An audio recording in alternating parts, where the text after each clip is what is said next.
வணக்கம். சிவாய நமஹா. Next gen நேயர்கள் அனைவருக்கும் அன்பான வணக்கம்.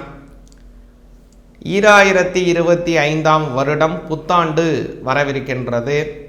இந்த வருடம் அப்படிங்கிறது பொதுவாகவே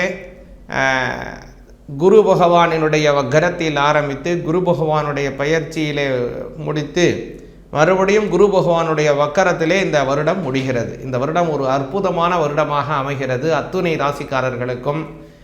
அது எப்படி பலாபலன்களை 12 ராசிகளுக்கும் மேஷம், ரிஷபம், மிதுனம், கடகம், சிம்மம், கன்னி, துலாம், விருச்சிகம், தனுசு, மகரம், கும்பம், மீனம் அப்படின்னு இந்த 12 ராசிக்காரர்களுக்கும் வழங்குகிறது அப்படி என்பதை நமது நெக்ஸ்ட் ஜென் டிவைன் நேர்களுக்காக பிரத்யேகமாகவும் தெளிவாகவும் விரிவாகவும் பார்ப்போம். இந்த பதிவிலே எந்த இறைவனை நீங்கள் வழிபாடு செய்ய வேண்டும், எப்படி வழிபாடு செய்ய வேண்டும், எதை நீங்கள் செய்ய வேண்டும், எதை செய்யக்கூடாது என்பதையெல்லாம் இந்த 2025 எப்படி இருக்க வேண்டும் என்பதை கொஞ்சம் விரிவாக பார்ப்போம். கும்பராசிக்கு இந்த 2025 வருடம் எப்படி உள்ளது அப்படிங்கிறத கொஞ்சம் விரிவாக பார்ப்போம். அதே மாதிரி எதையெல்லாம் செய்ய வேண்டும், எதையெல்லாம் தானாகவே உங்களுக்கு அபிவிருத்தியாகும், எதையெல்லாம் கொஞ்சம் கவனத்துடன் இருக்க வேண்டும், எந்த இறைவனை வழிபாடு செய்ய வேண்டும், எப்படி செய்ய வேண்டும் அப்படிங்கிறத கொஞ்சம் விரிவாக பார்ப்போம். தெளிவாக கும்பராசிக்காரங்க கொஞ்சம் தெளிவாக கேளுங்கள். இந்த வருடம் உங்களுடைய ராசிநாதன் உங்களுடைய சனி பகவான் உங்களுடைய ஜென்மஸ்தானத்திலே முழுவதுமாக இருக்கிறார். சனி பயிற்சி நடைபெறவிருக்கின்றது அப்படிங்கன்னா அது திருக்கணித முறைப்படி திருக் அப்படின்னு பேர். ஆனால் நம்ம அனுஷ்டானம் செய்வது, ஒவ்வொரு ஆலயங்களிலும் வழிபாடு செய்வது அத்துணையிலையும் நமக்கு வாக்கிய முறைப்படி தான். திருக்கோயில் அனுஷ்டானம் வாக்கியம். அதே போல சனி பகவானுக்கென்று இருக்கக்கூடிய பிரத்யக்ஷமான க்ஷேத்திரம் திருநள்ளாறு. அந்த திருநள்ளாறு கோவிலில் கூட வாக்கிய முறைப்படிதான் அவர்கள் சனி பயிற்சிக்கு அனுஷ்டானம், தங்க காக்கா வாகனத்தில் சனி பகவானை எழுந்தருளச் செய்வது போன்ற எண்ணற்ற விஷயங்கள் அத்துணையிலையும் இந்த வாக்கிய முறைப்படிதான் அவர்கள் அனுஷ்டானம் செய்கின்றார்கள். அந்த வகையில் இந்த வாக்கிய முறைப்படியான சனி பயிற்சி வருடமல்ல, 2026 இதற்கு அடுத்த வருடமான 2026 மார்ச் மாதத்தில் தான் சனி பயிற்சி நடைபெறுகின்றது. அதனால் கும்பராசிக்கு வருடம் முழுவதும் சனி பகவான் ஜென்மஸ்தானத்தில் இருக்கின்றார் அப்படிங்கிறத உறுதி செய்து கொள்வோம். இப்போ ஜென்மஸ்தானத்திலே இருக்கக்கூடிய சனி பகவான் 7.5 சனியாச்சேங்கிற பயம் தேவையே இல்லை. உங்களுடைய ராசிநாதன் தான் சனி பகவான். உங்களுடைய ராசியிலே அமர்ந்திருப்பது நன்மைகளைத்தான் தருவார். உங்களுக்கு நல்ல தன்னம்பிக்கை, ஆற்றல், வளர்ச்சிகளை தருவார். குடும்பத்திலே நல்ல சந்தோஷத்தை தருவார். இதை ஒரு பக்கம் என்னங்கிறது தெளிவாக அப்புறம் பார்ப்போம். அதே மாதிரி இன்னொரு கிரக விஷயங்கள் என்னன்னா, உங்களுடைய ஜென்மஸ்தானத்திலே சுக்கிர பகவான் இருக்க இவ்வருடம் பிறக்கின்றது. இந்த வருடம் ஆரம்பம் சுக்கிர பகவான் ஜென்மஸ்தானம். அதாவது எப்படின்னா, 4ஆம் பாவத்திற்கு உடையவர் ஜென்மஸ்தானம். அதே போல 10ஆம் பாவத்திற்கு அதிபதியாக இருப்பவர் ஜென்மஸ்தானம். அதாவது மன்னிச்சுங்க, 9ஆம் பாவத்திற்கு அதிபதியாக இருக்கக்கூடிய சுக்கிர பகவான் ஜென்மஸ்தானம். இதில் இந்த 1ஆம் பாவத்தில் 9ஆம் அதிபதி அல்லது 5ஆம் அதிபதி, இதனுடைய அந்த 1, 5, 9 அப்படிங்கிறது பூர்வ புண்ணிய பாக்கிய ஸ்தானத்தினுடைய சேர்க்கைகள். இது மூலத்திரிகோணம்னு பேர். இதில் உடைய சேர்க்கைகள் அப்படிங்கிறது அமோக வளர்ச்சிகளை ஏற்படுத்தும். அந்த வகையில் பார்த்தோமே ஆனால் இந்த ராஜயோக அமைப்புகள் உங்களுக்கு உருவாகின்றது. சுக்கிர பகவான் 9ஆம் அதிபதி ஜென்மஸ்தானத்தில் ஏறுவதனாலே பணம், காசு வரவுகள் உயரும். மேலும் கை இருப்புகள் அதிகரிக்கும். உங்களுக்கு யார்கிட்டையாவது பணம் வர வேண்டி இருந்தால் சேரும். யார்கிட்டையாவது நீங்கள் கடன் கொடுத்துருக்கீங்கன்னா சேரும். கடன் வாங்கியிருந்தீங்கன்னா அந்த கடனை அடைத்து முடிப்பீர்கள். ஏதாவது பொன் பொருள் ஆபரணங்கள், அதாவது வீடு போன்ற விஷயங்கள், சொத்துக்கள் ஏதாவது கடனில் உட்பட்டு இருந்தால் அந்த கடனை அடைத்து முடித்து அந்த விஷயங்களை மீட்பீர்கள். அதுதான் உங்களுக்கு நல்லது. அப்புறம் பார்த்தீங்க அப்படின்னா உங்களுடைய ஜென்மஸ்தானத்திலிருந்து ராகு பகவான் 2ஆம் பாவத்தில் அமர்ந்திருக்கிறார்.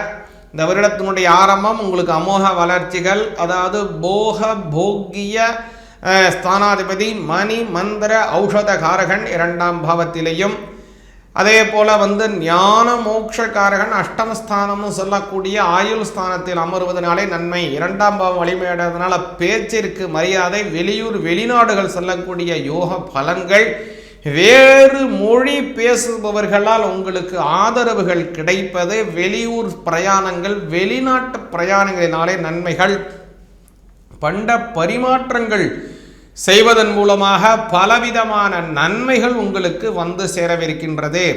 அதே மாதிரி பார்க்கும்போது குரு பகவான் வக்கரத்திலே வருடம் ஆரம்பிக்கின்றது.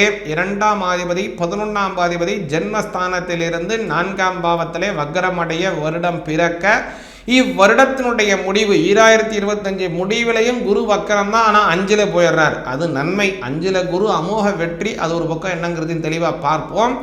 செவ்வாய் பகவான் அதே போல 3ஆம் அதிபதி 6ல் இருக்கின்றார் வருடத்தினுடைய ஆரம்பத்திலே. அதே போல சூரிய பகவானும் புத பகவான் ஆகட்டும், அவர் 11ஆம் பாவம் 7ஆம் அதிபதி சூரியன் 11, அஷ்டமஸ்தானாதிபதி புதன் 11, அதே போல 5ஆம் அதிபதி 11. இது என்னன்னா குழந்தை இல்லாதவர்களுக்கு குழந்தை பாக்கியம் 5, 11, 7, 11. திருமணம் ஆக வேண்டியவர்களுக்கு திருமணம் கைகூடும். 5, 7, 11 அந்த சேர்க்கையானது லவ் பண்ணி கல்யாணம் பண்ணணும் ஆசைப்படுறவங்க, ரொம்ப நாளாக நாங்கள் மனம் விரும்பி கொண்டிருக்கின்றோம், காதலித்து கொண்டிருக்கிறோம், ஆனால் எங்களுக்குள்ளேயே ஒரு மனஸ்தாபம் அடிக்கடி ஏற்பட்டு கொண்டிருக்கிறது. நாங்கள் எப்போது தான் திருமண வாழ்க்கையை துவங்குவது அல்லது திருமண வாழ்க்கை துவங்குவதற்கு நிறைய பிரச்சனைகள் ஏற்பட்டு கொண்டிருக்கிறது என்று இயங்குபவர்களுக்கு இவ்வருடம் உங்கள் 2 பேருக்கும் பரஸ்பரம் மன ஒற்றுமை ஏற்படும். இருவரும் திருமண வாழ்க்கையில் ஈடுபட்டு அமோக வளர்ச்சிகளை ஏற்படுத்துவீர்கள். அதனால் நல்லது இருக்குங்க. 5, 11 குழந்தை இல்லாதவர்களுக்கு குழந்தை பாக்கியம் கிடைக்குங்க. திருமணமானவர்களுக்கு திருமணம், குழந்தை இல்லாதவர்களுக்கு குழந்தை பாக்கியம், அமோக வளர்ச்சிகள் வருடம் இருக்கின்றது.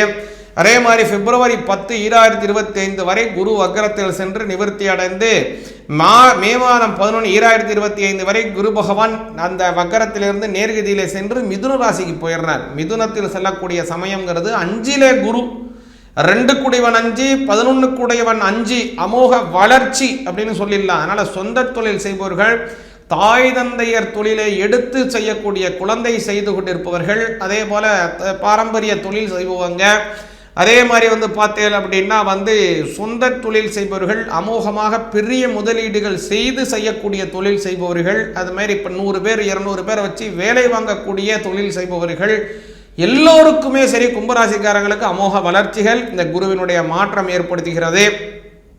ஏப்ரல் 26 நடைபெறக்கூடிய ராகுகேது பயிற்சி. இந்த ராகு பகவான் உங்களுடைய ஜென்மஸ்தானத்துக்கு இருக்கிறார். ஆனால் அந்த குரு பகவான் 9ஆம் பார்வையாக பார்த்து உங்களுடைய ஜென்மஸ்தானத்திற்கு கூடிய ராகு அப்புறம் சனி இவர் 2 வரையும் பார்க்கறதுனால அவர்களால் ஏதாவது உபாதைகள் ஏற்படும்படியாக இருந்தாலும் அவைகளெல்லாம் ஃபில்டர் பண்ணிடுறார், வடிகட்டி விடுறார். வடிகட்டுறதுனால சல்லடையில் போட்டு சலிச்சா எப்படி தானியங்கள் கீழே விழுந்து கல்லுகள் எல்லாம் அதில் மாட்டிக்குதோ, தானியங்கள் மட்டும் உருப்படியான விஷயங்கள் மட்டும்தான் உங்களை சேரும். உங்களுக்கு தேவையற்ற விஷயங்கள் உங்களுக்கு வரவே வராது என குரு பார்த்துட்டார். குரு பார்த்தால் கோடி நன்மைகள் கிடைக்கும். ஜூலை மாதம் 2ஆம் தேதி 2025 நவம்பர் மாதம் 18ஆம் தேதி 2025 வரை உங்கள் ஜென்மஸ்தானத்திற்குரிய சனி பகவான் வக்கரமடைகிறார். 12ஆம் அதிபதி ஜென்மஸ்தானத்தில் வக்கரமடைவதனாலே வெளிநாடுகளில் இருந்து ஒரு பெரிய பொக்கிஷம் அல்லது அதிர்ஷ்டங்கள் உங்களுக்கு ஏற்படும். அல்லது ஏதாவது பழைய முன்னோர்களுடைய சொத்துக்கள் சேர்வதற்கான வாய்ப்புகள் உள்ளது. நவம்பர் 18 மார்ச் 17 வரை குரு பகவானே வக்கரத்தில் போகிறார். அதனால் 5ல் குரு வக்கரம், வக்கர பார்வை உங்களுக்கு உங்களுடைய ஜென்மஸ்தானத்தை பார்க்கிறார், உங்களுடைய 11ஆம் பாவத்தை பார்க்கிறார், அதே போல உங்களுடைய சப்தமமான 7ஆம் பாவத்தை பார்க்கின்றார். இது உங்களுக்கு அமோக வளர்ச்சிகளை ஏற்படுத்தும். அதே போல் உங்களுடைய 9ஆம் பாவத்தை குரு பார்க்கறதுனால அமோக வளர்ச்சிகள் உண்டு, நன்மைகள் பரிபூர்ணமாக கிடைக்கும். இந்த வருடம் என்ன செய்யணும்னா சனி பகவானுக்கு எள்ளு தீபம் ஏற்றி வழிபாடு செய்ய வேண்டும். ஆஞ்சநேயருக்கு வெற்றிலை மாலை சனிக்கிழமை தோறும் 21 வெற்றிலைகள் கொண்ட அந்த மாலையை சாற்றி வாருங்கள்.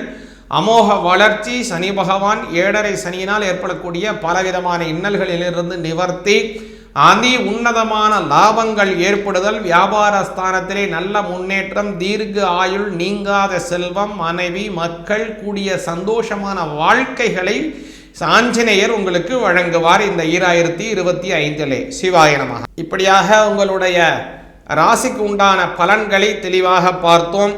இந்த விஷயம் அப்படிங்கிறது உங்களுக்கு பரிபூர்ணமாக கிடைக்க வேண்டிய ஒரு முக்கியமான விஷயம்.